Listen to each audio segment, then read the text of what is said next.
Imagine a prison, but this prison has no walls, it has no guards, it has no bars.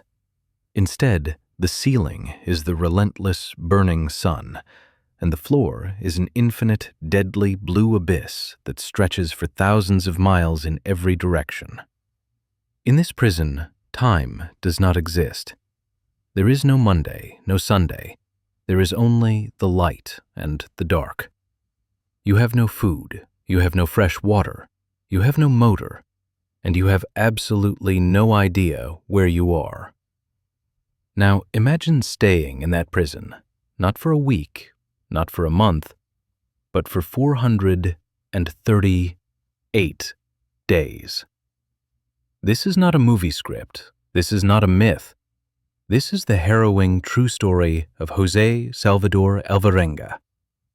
On November 17, 2012, he pushed his small boat off the coast of Mexico for a routine fishing trip. He wouldn't touch solid ground again until January 2014. He drifted over 6,000 miles across the widest part of the Pacific Ocean. He watched his best friend die of starvation beside him. He forgot his own name. He forgot how to walk.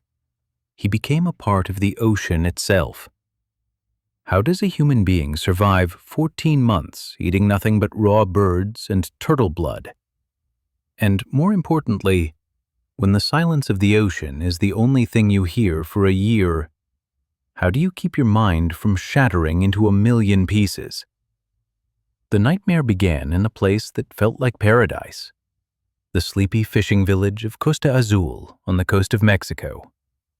Jose Alvarenga was a 36-year-old shark fisherman. He was a man of the sea. Among the local fishermen, he was known as La Chancha, the pig. It wasn't an insult, it was a compliment. It meant he was built like a tank, he was fearless, and he could eat anything. Alvarenga lived for the catch. On November 17, 2012, he planned a deep-sea fishing trip. He wanted to catch sharks, sailfish, and marlin. It was supposed to be a 30-hour run, out, catch, and back. But there was a problem before the boat even touched the water. His usual fishing partner couldn't make it. Alvarenga didn't want to cancel. The ocean was calling, and he needed the money. So, at the last minute, he hired a young, inexperienced 22-year-old local named Ezequiel Cordoba. Ezequiel was not a deep-sea fisherman. He was a soccer player who worked odd jobs. He agreed to the trip for $50. He had no idea that this decision would be his death sentence. The boat they took was humble. It was a 25-foot fiberglass skiff. It was an open boat, no roof, no cabin, no bathroom, and no shelter. It was powered by a single outboard motor. It was designed for a quick dash into the waves, not an odyssey across the planet. They loaded their gear: gasoline, water, a radio, a GPS, and a massive icebox for the fish. They launched into the Pacific, chasing sharks. They were chasing money. But nature had other plans. A few hours into the trip, the catch was good. The icebox was filling up. But then, the horizon turned black. A storm hit. Not just a squall, but a rage of nature known as a hurricane. The waves rose to 10 feet, crashing over the small sides of the boat. The wind screamed like a banshee. The boat began to fill with water. Alvarenga, being an expert sailor, knew they were in trouble. He made a tough decision. He cut the fishing lines. He dumped the fish. He threw away the ice. He needed the boat to be light. He grabbed the tiller and tried to steer the boat back to shore. He fought the waves for hours. He was close. Through the rain and the spray, he could almost see the coastline. He could see the mountains of Mexico. Safety was just 20 miles away. But then, silence. The motor sputtered, coughed, and died. Alvarenga pulled the cord. Nothing. He pulled again. Nothing. The engine was dead. Panic set in. He grabbed the radio. He managed to send one final distress call to his boss on the shore. He screamed into the microphone, "The motor is dead! We are drifting!" The boss shouted back, his voice crackling through the static, "Drop the anchor! Stay where you are! We are coming!" But Alvarenga looked at the bow of the boat and realized the magnitude of his error. He had no anchor. He had cut it loose earlier to save weight for the fish. He had no way to stop the boat. The radio battery flickered and died. The GPS died. And just like that, the connection to the world was severed. The wind grabbed the small boat and pulled it away from the coast. It dragged them backward, away from the mountains, away from the rescue, and into the vast, empty expanse of the Pacific Ocean. The current took them west, toward nothing. The first few days were a blur of denial. They expected to be found. They scanned the horizon every minute, waiting for the Coast Guard, waiting for a plane. But the ocean is massive. A 25-foot boat in the Pacific is like a grain of sand in a desert. Their supplies ran out in 48 hours. The food was gone. The water bottles were empty. Reality set in. They were drifting in a dead zone of the ocean where ships rarely pass. Hunger is a cruel master. It gnaws at your stomach. It makes you weak. But thirst is a killer. The sun beat down on them with relentless fury. Their lips cracked, their tongues swelled in their mouths. To survive, Alvarenga did the unthinkable. When it didn't rain for days, he resorted to drinking his own urine. It was toxic, salty, and disgusting. It burned his throat. But it provided just enough liquid to keep his kidneys functioning. It kept him alive for one more day. Then they found a lifeline: sea turtles. Alvarenga learned to become a predator. He would wait for turtles to swim near the boat, seeking shade. He didn't have a hook. He didn't have a net. He used his bare hands. He would dive into the water, grab the turtle by the shell, and haul it on board. He didn't have fire. He didn't have tools. He used a knife to slit their throats and drank the blood straight from their veins. For most of us, this sounds like a nightmare. For Alvarenga, it was salvation. Turtle blood is rich in iron and water. It became their wine. He carved the meat and laid it out on the engine cover to dry in the sun. The raw meat became their bread. But survival is not just about what you eat. It is about what you can endure mentally. And while Alvarenga was a survivor, Ezequiel Cordoba was not. The young Ezequiel began to rot from the inside out, not physically, but mentally. The reality of their situation broke him. He couldn't stomach the raw, slimy turtle meat. He couldn't drink the warm, metallic blood. His body rejected it. He began to vomit everything Alvarenga gave him. As the weeks turned into months, Ezequiel fell into a deep depression. He cried for his mother. He screamed at the ocean. He refused to move. He curled up in the bottom of the boat, covering his face from the sun. Alvarenga tried to keep him going. He would catch birds that landed on the boat. He would force-feed Ezequiel. He would tell him stories about the food they would eat when they got back. But one specific event sealed Ezequiel's fate. They caught a seabird, and inside its stomach was a poisonous sea snake. Ezequiel ate the bird meat without knowing, and the toxins made him violently ill. He hallucinated. He was in agony. After that, his mind closed the door on survival. 4 months into the drift, Ezequiel made a choice. He stopped eating. He stopped drinking. He gave up. One morning, Alvarenga tried to wake him up. "Don't die on me," Alvarenga begged. "We are close. We will be found." But Ezequiel simply looked at him with hollow eyes and whispered, "I am tired." And then he took his last breath. This is the part of the story where the mind breaks. Alvarenga was now alone in a boat with a corpse. For 6 days, he didn't accept that his friend was dead. The isolation was so severe, the loneliness so crushing, that his brain created a defense mechanism. He began to talk to the corpse. He would ask, "How do you feel today?" And in his madness, he would answer himself in Ezekiel's voice. "I feel better. I slept well. Have you had breakfast?" He would have full conversations. He would joke. He would laugh.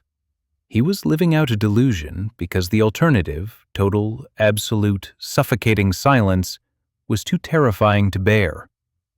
But on the 6th day, reality snapped back. The heat of the equator does not spare the dead. The smell of decomposition became undeniable. Alvarenga looked at his friend's body and realized he was holding on to a ghost. He stood up. He removed Ezekiel's clothes to use for protection against the sun.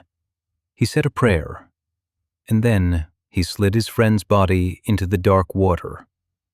He watched him sink, and when the ripples faded, the silence returned. Now, he was truly alone. For the next 10 months, Jose Alvarenga drifted. He was a tiny speck in a world of blue. His clothes rotted off his body. He was naked, burned by the sun, covered in salt sores.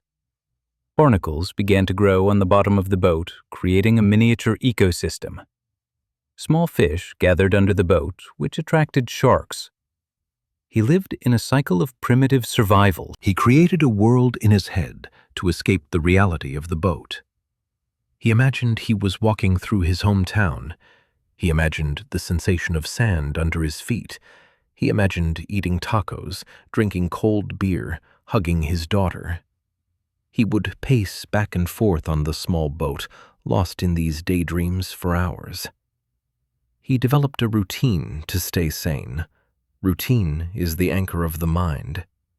Morning, hunt for fish. Afternoon, check for ships. Evening, look at the stars. He saw container ships in the distance, giant steel monsters passing by on their way to Asia or America. He would wave his arms. He would scream until his throat bled. He would jump up and down. But they never saw him. He was too small, too insignificant against the vast ocean. One time, a ship came so close he could see the crew on the deck. He waved frantically. They looked at him. They even waved back. But they didn't stop. Perhaps they thought he was a local fisherman. Perhaps they didn't care. As the ship sailed away, Alvarenga fell to his knees and cried. He realized he had drifted past the shipping lanes. He was now crossing the empty heart of the Pacific. He lost track of time. He didn't know if it was 2012 or 2013. He tracked the phases of the moon to count the months. 1 moon, 2 moons, 10 moons, 12 moons. He realized he'd been at sea for over a year of silence, a year of eating raw birds that landed on his boat, a year of catching rainwater in empty plastic bottles, a year of terror during storms where waves threatened to flip his small shell. His body changed. His hair grew long and matted, bleached yellow by the sun. His beard became a thick bush. His legs, unused for walking, began to atrophy. His ankles swelled. He looked less like a human and more like a wild creature of the sea.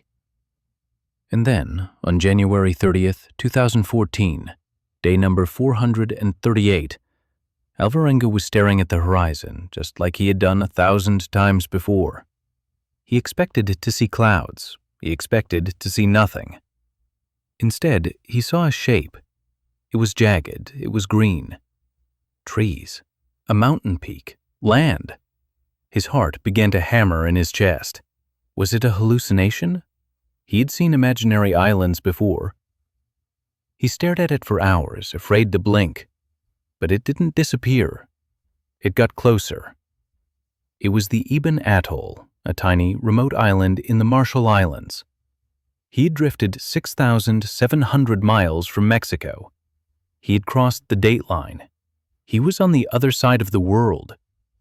But the ocean had one last test. A sharp, jagged coral reef guarded the island. The waves were crashing violently against it. If he stayed in the boat, it would be smashed to pieces, and he might drown just yards from safety. Alvarenga didn't wait. He cut away the empty fuel tanks that served as buoys.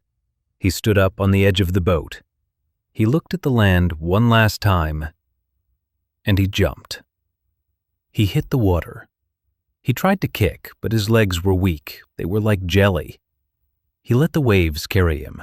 He was thrown against the coral. It cut his skin, slicing his chest and arms, but he didn't feel the pain. He only felt the drive to reach the sand. He clawed his way through the surf. He dragged his body over the sharp rocks. When his hands finally touched the wet sand, he didn't celebrate, he didn't cheer. He simply collapsed. He pressed his face into the dirt and fell asleep. He was safe. A few hours later, 2 locals living on the island found him. They were terrified. They saw a man who looked like a beast. He was naked, holding a knife, with wild hair and scarred skin. He couldn't speak their language. He couldn't even speak his own language clearly anymore. His voice was raspy from disuse. He pointed at the sky, then at the boat drifting in the waves. He whispered, "Mexico." They realized this was not a monster. This was a man who had returned from the dead. The news of his survival shocked the world. Experts were skeptical. How could a man survive 438 days at sea? It seemed biologically impossible. They analyzed the ocean currents. They analyzed his health. They analyzed the barnacles on his boat. Everything matched. The currents confirmed his drift pattern. His blood work showed signs of a diet consistent with raw meat and dehydration. He passed a polygraph test regarding the death of Ezekiel. Jose Alvarenga's survival is a medical and psychological miracle. He survived because of his high body fat when he started. He survived because he knew how to catch food without tools. But mostly, he survived because he refused to let the silence kill him. He lived on turtles, birds, and rainwater, nothing else. When asked how he endured 438 days of hell, Alvarenga simply said, "I suffered hunger, thirst, and extreme loneliness, but I didn't lose my faith that there was a tomorrow." He eventually returned to El Salvador to his family. He fulfilled this promise to Ezekiel's mother to tell her what happened to her son. He wrote a book about his ordeal, but he never returned to the sea. The ocean took everything from him, his best friend, his health, his time. But it could not take his will to live.